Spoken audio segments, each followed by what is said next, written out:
ഇപ്പോൾ പ്രശസ്ത ചലച്ചിത്ര സംവിധായകൻ സിബി മലയിൽ നമുക്കൊപ്പം ചേരുന്നു. നമസ്കാരം സാർ. ഒരുപക്ഷെ നമുക്ക് പല ആളുകളും മരിക്കുമ്പോൾ നമ്മൾ പറയാറുണ്ട് നികത്താനാവാത്ത വിടവെന്നൊക്കെ. പക്ഷേ MT എന്ന് പറയുന്ന എഴുത്തുകാരൻ നമ്മോട് വിട പറയുമ്പോൾ അതിന് സമാനതകളില്ല എന്ന് വേണമെങ്കിൽ നമുക്ക് പറയാനാവും. അങ്ങയുടെ ഒരു അനുഭവം എങ്ങനെയാണ് MTയുമായിട്ടുള്ള ബന്ധത്തിൽ? തീർച്ചയായിട്ടും താങ്കൾ സൂചിപ്പിച്ചതുപോലെ തന്നെ MTക്ക് പകരം ഒന്നുമില്ല, മറ്റാരുമില്ല എന്നുള്ളതാണ്.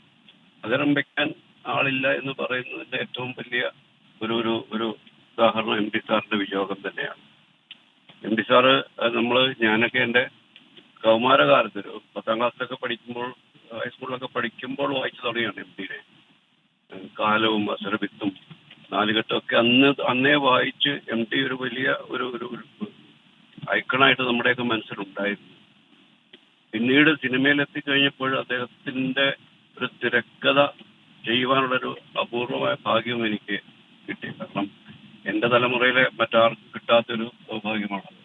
അപ്പൊ അതൊക്കെ ഒരു അനുഗ്രഹമായിട്ട് അദ്ദേഹത്തിന് എന്നോടുള്ള വാത്സല്യത്തേക്ക് ഓർമ്മകൾ ചെയ്യുമ്പോൾ അങ്ങേക്ക് ഈ സതയം അത് ഒരുപക്ഷെ അങ്ങയുടെ ചലച്ചിത്ര സംഭാവനകൾ ഏറ്റവും മികച്ച നിൽക്കുന്ന രചനകൾ ഒന്നായിരുന്നല്ലോ ഈ സതയം. അപ്പോൾ MT ഒരു എഴുത്തുകാരൻ എന്നുള്ള നിലയിൽ, ഒരു തിരക്കഥാകാരൻ എന്നുള്ള നിലയിൽ MTയുടെ ഒരു ഇടപെടലൊക്കെ അങ്ങ് എങ്ങനെയാണ് ഓർമ്മിച്ചെടുക്കുന്നത്? MT സാറ് ഒരു തിരക്കഥ നമുക്ക് തരുന്നു എന്നുള്ള ഒരു ഒരു ഒരു എന്താണ് അദ്ദേഹത്തിന്റെ ആ ഒരു ഓഫർ തന്നെ വലിയ അനുഗ്രഹമാണ്. കാരണം ഒരിക്കലും അങ്ങനെ അദ്ദേഹത്തോട് ഒരു തിരക്കഥ പോയി ചോദിക്കാനോ അല്ലെങ്കിൽ അതിനുള്ളൊരു യോഗ്യത എനിക്കുണ്ടോ എന്നൊക്കെ എനിക്കറിയില്ല. അങ്ങനെ ഉണ്ടെന്ന് ഞാൻ വിശ്വസിക്കുന്നില്ല. പക്ഷെ അദ്ദേഹത്തിന് എന്നോട് ഉണ്ടായ ഒരു വാത്സല്യമാണ് അങ്ങനെ ഒരു തിരക്കഥ എന്നിലേക്ക് എത്തിയത്. താങ്കൾ സൂചിപ്പിച്ച പോലെ എൻ്റെ കരിയറിലെ ഏറ്റവും മികച്ച സിനിമ എന്ന് ഞാൻ കരുതുന്നതും സതയം തന്നെയാണ്. അപ്പൊ അങ്ങനെ ഒരു സിനിമ എനിക്ക് എഴുതി തരുമ്പോൾ അദ്ദേഹത്തിന് മുമ്പിൽ പോയി ആ തിരക്കഥയിൽ എൻ്റെതായിട്ടുള്ള ഒരു തിരുത്തലുകളോ മാറ്റങ്ങളോ വരുത്താനോ അദ്ദേഹത്തിന്റെ അഭിപ്രായം പറയാനോ ഒന്നും യോഗ്യതയുള്ള ആളല്ല ഞാനെന്ന് എനിക്കറിയാം. അതുകൊണ്ട് തന്നെ അത്തരം ഒരു ഒരു ചർച്ചയിലൊന്നും ഞാൻ നിശബ്ദനായിരുന്നു. അദ്ദേഹം പറയുന്നത് കേട്ട് അത് സ്വീകരിക്കുക മാത്രമാണ് ചെയ്തിട്ടുള്ളത്. പോലെ വളരെ കുറച്ചു മാത്രം സംസാരിക്കുന്ന ആളായിരുന്നല്ലോ MT. ഈ അങ്ങയുടെ ഈ സതയം സിനിമയുമായി മുന്നോട്ട് പോകുമ്പോൾ അദ്ദേഹമായിട്ട് കുറച്ചധികം സംസാരിക്കാനും ഒക്കെ ഒരു സന്ദർഭം ഉണ്ടായോ? തീർച്ചയായിട്ടും അതിനു മുമ്പ് നമ്മൾ ഒരുമിച്ച് ശരിക്കും ആദ്യമായിട്ട് അദ്ദേഹമായിട്ട് സിനിമ ചെയ്യാനായിട്ടുള്ളൊരു ആലോചനയിലേക്ക് എത്തുകയും അദ്ദേഹത്തിന്റെ തിരക്കഥ കിട്ടുമെന്നൊക്കെ ഉണ്ടായ ഒരു സന്ദർഭത്തിൽ ആദ്യം അദ്ദേഹം തന്നെ നിർദ്ദേശിച്ചത് മറ്റൊരു സിനിമയായിരുന്നു, മറ്റൊരു കഥയായിരുന്നു. അത് അതിന്റെ ചർച്ചകളും മറ്റു കുറെ മുമ്പോട്ട് പോവുകയും അതിന്റെ ലൊക്കേഷൻ കാണാൻ പോവുകയൊക്കെ ചെയ്തു. അത് പക്ഷെ പിന്നീട് അത് സംഭവിക്കാതെ പോയി.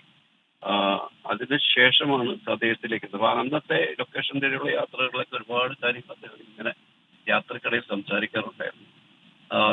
അത് അദ്ദേഹത്തെ അങ്ങനെ അടുത്ത് കേൾക്കാനുള്ള ഒരുപാട് ഭാഗ്യമുണ്ടായിട്ടുണ്ട്.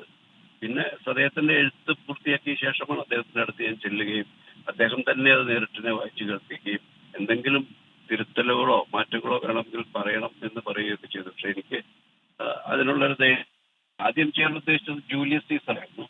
ജൂലിയസ് സീസർ ഒരു വലിയ പ്രോജക്റ്റായിട്ട് അന്ന് പ്ലാൻ ചെയ്തതാണ്. പക്ഷെ അന്നത്തെ കാലത്ത് ഒരു മലയാള സിനിമയുടെ ഒരു സാമ്പത്തിക സാഹചര്യങ്ങളിൽ അത് ഒരുപക്ഷെ വലിയ ഒരു റിസ്ക് ഉള്ള പ്രോജക്റ്റ് ആണെന്ന് അതിന്റെ നിർമ്മാതാവിനൊക്കെ തോന്നിയത് കൊണ്ട് പിന്നെ ആ പ്രോജക്റ്റിൽ നിന്നും മാറുകയായിരുന്നു. Okay, thank you Shri Sibi Malayil. ഒരുപക്ഷെ സതയം പോലെ ഒരു നല്ല സിനിമ വർക്ക് ചെയ്യാൻ ഭാഗ്യം കിട്ടിയ ചലച്ചിത്ര സംവിധായകനാണ് സിബി മലയിൽ. MTയുടെ ഒരു തിരക്കഥ ലഭിക്കുക എന്ന് പറഞ്ഞാൽ അതൊരു അപൂർവമായ ഒരു ഭാഗ്യമാണ്. ഒരുപാട് ആളുകൾ ആഗ്രഹിക്കുന്നതാണ് MTയുടെ ഒരു തിരക്കഥ ലഭിക്കുക എന്നുള്ളത്. പലർക്കും അദ്ദേഹത്തോട് ചോദിക്കാൻ ഭയങ്കര പേടിയാണ്, അദ്ദേഹം എന്ത് പറയും.